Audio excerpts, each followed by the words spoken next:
उधर प्रवासी मजदूरों के पलायन को लेकर लगातार राजनीति हो रही है। प्रवासी मजदूरों को बस की सुविधा मुहैया कराने को लेकर बीजेपी और कांग्रेस में लगातार जंग जारी है। ये मामला कांग्रेस की तरफ से उठा जब कांग्रेस की तरफ से प्रियंका गांधी वाड्रा ने बसें मुहैया कराने की बात शुरू की थी।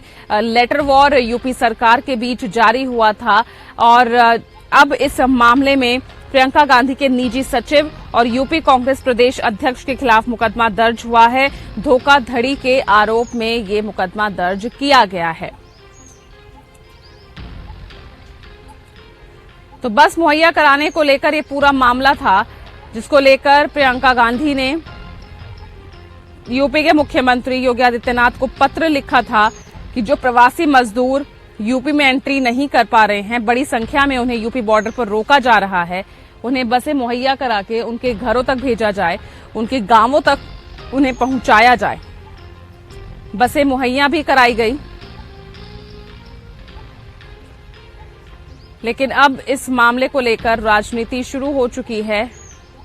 कई ऐसे चौंकाने वाले खुलासे इस मामले में हुए हैं, जिसको लेकर प्रियंका गांधी के निजी सचिव और यूपी के कांग्रेस अध्यक्ष के खिलाफ मुकदमा दर्ज हुआ है। धोखाधड़ी के आरोप में यह मुकदमा दर्ज किया गया है।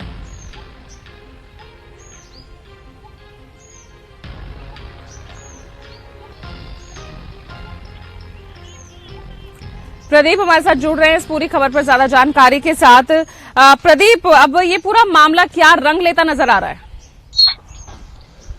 देखिए, बिल्कुल। और उत्तर प्रदेश की राजनीतिक लड़ाई जिस तरीके से अब यहाँ पर दिखाई दे रही है मैदान में, यानी बॉर्डर पर, और आज प्रियंका गांधी के निजी सचिव संदीप सिंह का बयान भी आया है, वो 100 बसों के साथ बॉर्डर पर रहेंगे।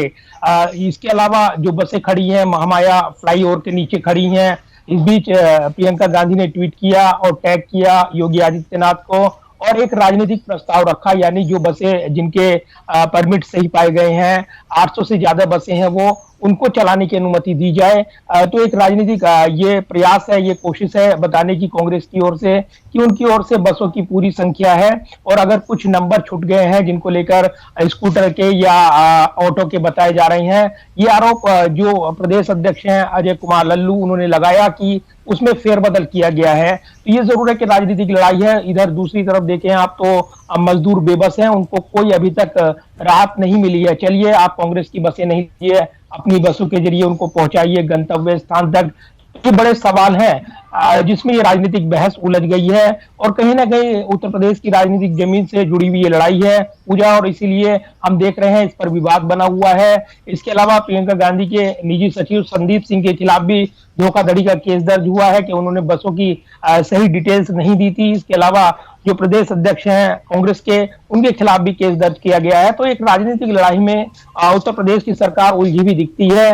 लिहाजा बड़े सवाल खड़े हो रहे हैं कि इस राजनीतिक खींचतान का आखिर अंत कैसे होगा। आज नया बयान आया है जिसमें संदीप सिंह ने कहा है कि वो बसों को लेकर बॉर्डर पर जमे रहेंगे, शाम तक इंतजार करेंगे, उत्तर प्रदेश सरकार उन मजदूरों को जाने दे और उनको इजाजत मिले। तो बड़े सवाल हैं और उन्हीं के बीच एक बहस उलझी हुई है कि ये लड़ाई आगे बढ़ रही है। जी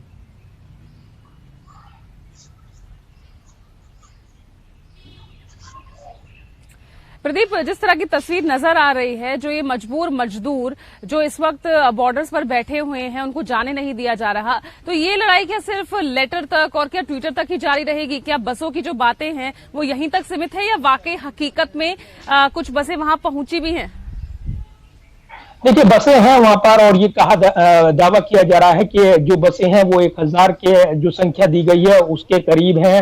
हालांकि उन बसों में कुछ जो परमिट और फिटनेस सर्टिफिकेट जो मांगे गए थे उत्तर प्रदेश सरकार की ओर से, उसमें ये कहा गया कि उसमें कुछ स्कूटर के नंबर, ऑटो के नंबर थे, लिहाजा उन्होंने इसको नकार दिया। तो राजनीतिक लड़ाई बढ़ी हुई है। तो अभी भी संदीप सिंह ये दावा कर रहे हैं कि वो जो बसें हैं उनके साथ मौजूद, वो उनके साथ वहां पर बॉर्डर पर मौजूद रहेंगे, मजदूरों को जाने की इजाजत मिलनी चाहिए। इस बीच वीडियो शेयर किए जा रहे हैं ट्विटर पर, ये लड़ाई हम देख रहे हैं क्योंकि राजनीतिक लड़ाई उत्तर प्रदेश से जुड़ी हुई है और इसमें मुख्य विपक्षी दल के तौर पर अब कांग्रेस दिखाई दे रही है। समाजवादी पार्टी, बीएसपी इस लड़ाई में पिछड़ गए दिखते हैं क्योंकि प्रवासी मजदूरों की इस लड़ाई को लेकर जिस जोर शोर के तरीके के साथ कांग्रेस ने लड़ाई आगे बढ़ाई है, तो वो अब बीजेपी के साथ फ्रंट फुट पर खेल रही है, ऐसा दिखता है। लिहाजा इस पूरे मामले को लेकर राजनीतिक बयानबाजी हो रही है और मामला दर्ज हो गया है।